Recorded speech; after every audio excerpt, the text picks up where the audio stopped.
Me kaka. Mes amis, Kounia, c'est garçon ça y jouer. Kounia, nous notamment Kounia net. Mais c'est petit calé qu'on l'oreille, oui. Tu vois la tête là, mais c'est ben, il m'a que ça commence à me déranger. Oui, pas capable de manger, mec. Si je mange, mec, comment faire? Et ma voix comme moi, toute la petite déchaîne domaine, yo vin, in calé petit. Et bah, Kounia, ma voix commence à monter puis, Kounia, bagaille là, Baba commence à monter puis, ça veut dire il gagne il blanc, il gagne filion. Longtemps yo te connais les filion dans centime ba connais. Non yo pas qui mal papa. Mais gars ça il passé. Gagne Kounia. Alors happy tu Bon, et ma gueule, qui peut sauver ma que manger à voisin. Et puis, comme il y a un manger, ça a fait bon, mais ça fait que je m'ai dit, moi.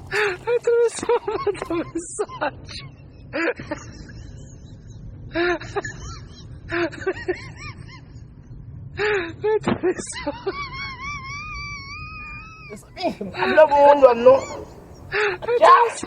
Soldat no bataille, ne. Que cose? Tu l'as pas. Verdade, lá.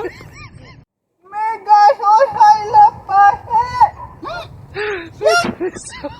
Il a bon mon gars pour des gars là.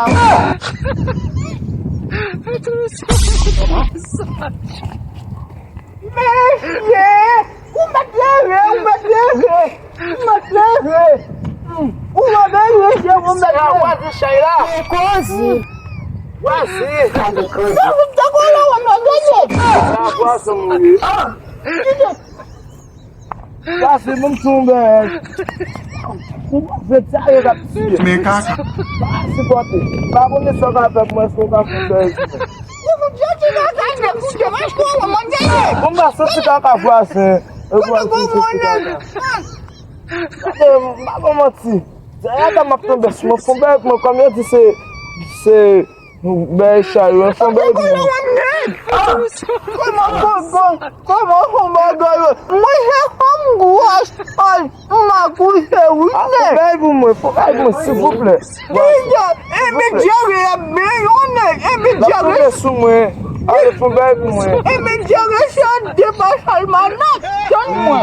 On est sur mon soldat, c'est pas bon service, c'est pas vrai? Eh bien, ok.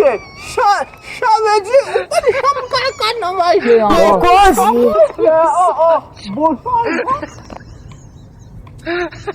Pas isso lá, você. Eles são boas, mec, foi. Quase tá só de quase, não de quase.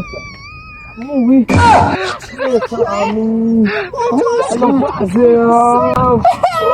Me kaka. iFood.